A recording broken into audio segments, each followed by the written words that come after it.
अब तक हमने वायुराशियों की उत्पत्ति व आवश्यक दशाओं का अध्ययन किया। आज हम वायुराशियों के वर्गीकरण का अध्ययन करेंगे। तो वायुराशियों के वर्गीकरण की जब बात की जाती है तो वायुराशियों का वर्गीकरण मुख्यतः 4 आधारों पर किया जाता है। तो सर्वप्रथम वायुराशियों का वर्गीकरण, वायुराशियों के वर्गीकरण के 4 प्रमुख आधार हैं। पहला है उत्पत्ति क्षेत्र। पहला हम पढ़ते हैं उत्पत्ति क्षेत्र। उत्पत्ति क्षेत्र, उत्पत्ति क्षेत्र के आधार पर अगर बात की जाए तो उत्पत्ति क्षेत्र के स्वभाव के आधार पर वायुराशियों को 2 भागों में बांटा गया है। पहला है ध्रुवीय वायुराशि और दूसरा है ट्रॉपिकल या फिर उष्णकटिबंधीय वायुराशि। यानी वायुराशियों की उत्पत्ति मुख्यतः कौन से क्षेत्र में हुई है, उष्णकटिबंधीय क्षेत्र में हुई है या उपोष्णकटिबंधीय क्षेत्र में हुई है। तो इसके आधार पर वायुराशियों को मुख्यतः 2 भागों में बांटा गया है। पहला है समांग धरातल के आधार पर, पहला होगा ध्रुवीय क्षेत्रों में ही वायुराशियों की उत्पत्ति होती है। तो ध्रुवीय वायुराशि या पोलर, इसको हम पी नाम से संबोधित करेंगे। दूसरा है उपोष्णकटिबंधीय या उष्णकटिबंधीय वायुराशि, जिसको उष्णकटिबंधीय, जब वायुराशियों की उत्पत्ति उष्णकटिबंधीय क्षेत्र में होती है तो उसे उष्णकटिबंधीय या ट्रॉपिकल एयर मासेस के नाम से जाना जाता है। जब इनकी उत्पत्ति पोलर क्षेत्र में यानी ध्रुवीय क्षेत्र में होती है तो इनको पी या पोलर वायुराशियों एयर मासेस के नाम से जाना जाता है। अब इनकी विशेषता हम पढ़ते हैं कि ध्रुवीय वायुराशि वह वायुराशि जिसकी उत्पत्ति उच्च अक्षांशों में होती है उसे पी अक्षर के द्वारा प्रकट किया जाता है। जैसे कि आर्कटिक क्षेत्र में उत्पन्न होने वाली वायुराशियों को पोलर वायुराशि के नाम से जाना जाता है। अब उष्णकटिबंधीय वायुराशि, इसके अंतर्गत निम्न अक्षांशों में उत्पन्न वायुराशियों को सम्मिलित किया जाता है। विषुवत रेखीय वायुराशियों को भी इसी भाग में सम्मिलित किया जाता है। इसे टी अर्थात ट्रॉपिकल अक्षर के द्वारा प्रकट किया जाता है। अब दूसरा आधार है इसका तल की प्रवृत्ति के आधार पर, यानी वायुराशियों की उत्पत्ति जिस तल पर हो रही है तो तल की प्रकृति के आधार पर भी वायुराशियों को कितने भागों में बांटा गया है?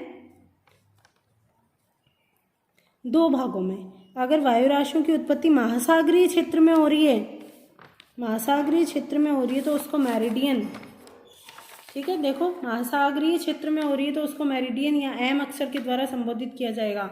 और अगर महाद्वीपीय क्षेत्र में, सबसे पहले महाद्वीपीय वायुराशि, अगर वायुराशियों का उत्पत्ति महाद्वीपीय भाग पर हो रही है तो उसे कॉन्टिनेंटल वायुराशि के नाम से जाना जाएगा, जिसे सी अक्षर के द्वारा संबोधित किया जाता है। और अगर वायुराशि की उत्पत्ति महासागरीय क्षेत्र पर हो रही है तो उसको, महासागरीय क्षेत्र पर हो रही है तो उसको मेरिडियन या फिर एम अक्षर के द्वारा संबोधित किया जाएगा। तो तल की प्रकृति के आधार पर वायुराशियां 2 प्रकार की हो गई, सी और एम। उत्पत्ति क्षेत्र के आधार पर वायुराशियां 2 प्रकार की हो गई, पोलर और ट्रॉपिकल। अब जो अन्य है गमन मार्ग के आधार पर, यानी वायुराशियां जिस क्षेत्र से होकर जाएगी तो गमन मार्ग के आधार पर, तो गमन मार्ग के आधार पर जो वायुराशियां हैं उसको ठंडी या गर्म वायुराशि के नाम से जाना जाता है। अर्थात वायुराशि अगर ऐसे क्षेत्र से होकर प्रवाहित हो रही है जिसकी तुलना में वह क्या होगी, ठंडी है, तो उसको के कोल्ड के नाम से, और अगर जिस क्षेत्र से जा रही है उसकी तुलना में गर्म है तो उसको गर्म या फिर डब्लू, इसका मतलब हो गया ठंडी वायुराशि, इसका मतलब हो गया गर्म वायुराशि। ठीक है। एक स्टेबिलिटी, स्थिरता के आधार पर भी वायुराशियों को 2 भागों में बांटा गया है। स्थिरता के आधार पर वायुराशियों को 2 भागों में बांटा गया है। पहला है स्थिर वायुराशि या स्टेबल स्थिर वायुराशि, अस्थिर वायुराशि। स्थिर वायुराशि को एस अक्षर के द्वारा और अस्थिर वायुराशि को यू अक्षर के द्वारा संबोधित किया जाता है। एस यानी स्टेबल, यू यानी अनस्टेबल। ठीक है।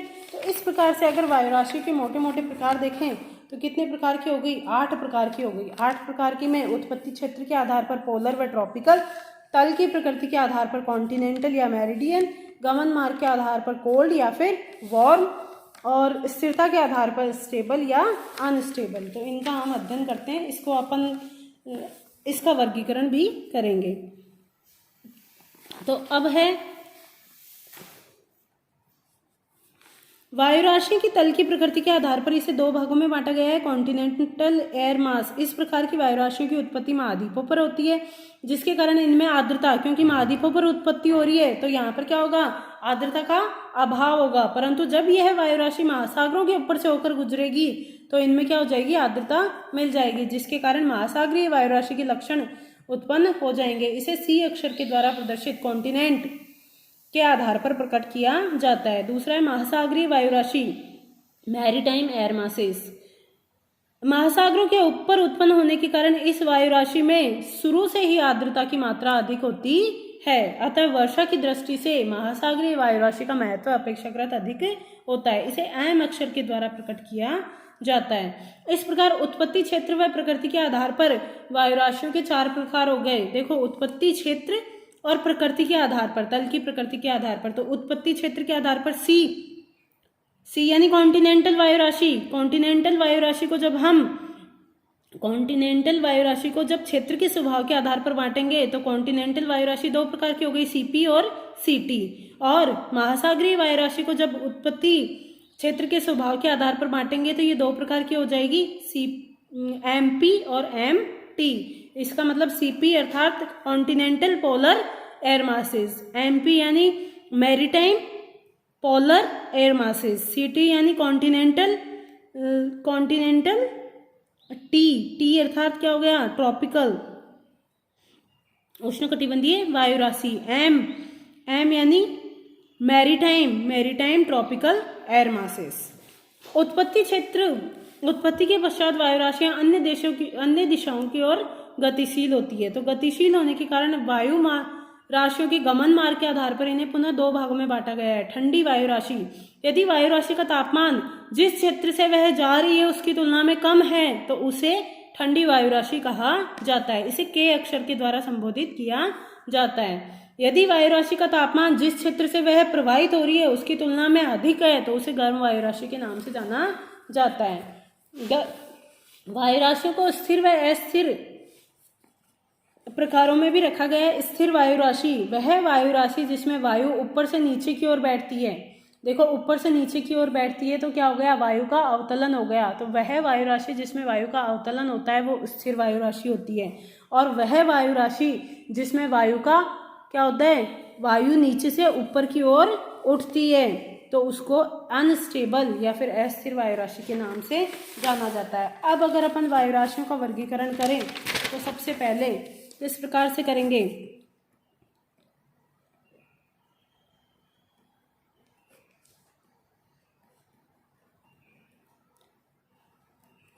तो सबसे पहले हम लेते हैं उत्पत्ति क्षेत्र के आधार पर। तो उत्पत्ति क्षेत्र के आधार पर दो प्रकार की वायु राशियाँ होती है, एक तो हो गई कॉन्टिनेंटल, एक हो गई मैरीटाइम। ठीक है, उत्पत्ति क्षेत्र के आधार पर कॉन्टिनेंटल अर्थात ऐसी वायु राशियाँ जिनकी उत्पत्ति महाद्वीपों पर होती है, ऐसी वायु राशियाँ जिनकी उत्पत्ति महासागरों पर होती है।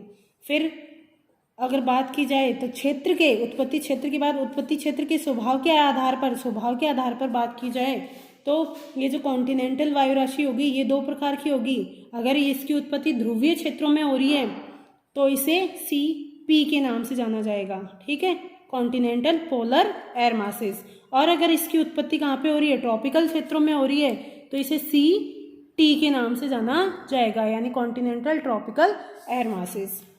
यही महासागरीय वायु राशियों की उत्पत्ति अगर पोलर क्षेत्रों में हो रही है तो उसे MP यानी मैरीटाइम पोलर एयर मासेस के नाम से जाना जाएगा। और अगर इनकी उत्पत्ति कहाँ पर हो रही है, ट्रॉपिकल क्षेत्रों में हो रही है तो इसे मैरीटाइम ट्रॉपिकल एयर मासेस के नाम से जाना जाएगा। अब इस CP वाली वायु राशि कॉन्टिनेंटल जो पोलर एयर मासेस है ये ठंडी है या गर्म, इसके आधार पर इसे फिर से कितने भागों में बांट दिया जाएगा, दो भागों में, CPK। अगर ठंडी है तो K कोल्ड, CP अगर वार्म है तो क्या हो जाएगी, W। ठीक है, इसी आधार पर CT वाली को भी दो भागों में बांट दिया जाएगा, CTK CTW। ठीक है, अगर गर्म है कॉन्टिनेंटल ट्रॉपिकल वायु राशि अगर ठंडी है तो CTK, अगर गर्म है continental tropical warm air masses. इसी प्रकार से मैरी टाइम पोलर जो एयर मासेज है इसको भी दो भागों में बांट दिया जाएगा, MPK, MPW। Maritime polar cold air masses, maritime polar warm air masses. इस प्रकार maritime tropical air masses को भी दो भागों में बांट जाएगा, maritime tropical cold air masses, maritime tropical warm air masses. तो ये 3 आधारों पर वर्गीकरण हो चुका है इसका। अब हम चौथा आधार लेंगे, स्टेबल है या अनस्टेबल। तो इस आधार पर क्या हो जाएगी, continental polar cold stable air masses, continental polar cold unstable air masses. इसी प्रकार CPW जो कॉन्टिनेंटल, नीचे बात करते हैं, कॉन्टिनेंटल पोलर वार्म स्टेबल वायु राशि। फिर दूसरी की बात करें तो कॉन्टिनेंटल पोलर वार्म अनस्टेबल वायु एयर मासेज। फिर CTK वाली को अगर अपन बांटते हैं तो CTK भी दो भागों में, continental tropical cold stable air masses, continental tropical cold unstable air masses. अब CTW की बात की जाए तो continental tropical warm stable air masses, continental tropical warm unstable air masses. अब MPK की अगर बात की जाए तो क्या हो जाएगा, इसको भी दो भागों में बांटा जाएगा, maritime polar cold stable air masses, maritime polar cold unstable air masses. MPW को अगर बांटा जाए तो ये भी दो भागों में बढ़ जाएगा, maritime polar warm stable air masses, maritime polar warm unstable air masses. MTK की अगर बात की जाए तो maritime tropical cold stable air masses, maritime tropical cold unstable air masses. MTW की बात की जाए तो दो भागों में, maritime tropical warm stable air masses, maritime tropical warm unstable air masses. तो टोटल प्रकार के अगर एयर मासेज की बात की जाए तो कितने प्रकार की हो गई, 1 2 3 4 5 6 7 8 9 10 11 12 13 14। तो टोटल प्रकार की अगर चारों आधारों पर एयर मास का वर्गीकरण किया जाए तो टोटल एयर मासेज हो गई 16 प्रकार की। अर्थात वायु राशियों के वर्गीकरण में 4 प्रमुख आधार है। पहला आधार है उत्पत्ति क्षेत्र के स्वभाव के आधार पर, दूसरा उत्पत्ति क्षेत्र की प्रकृति के आधार पर, तीसरा वायु के गमन मार्ग के आधार पर, और चौथा है स्टेबिलिटी के आधार पर। तो इन चारों आधार पर वायु राशियों को 16 प्रमुख भागों में बांटा गया है। ये वायु राशियों का वर्गीकरण है।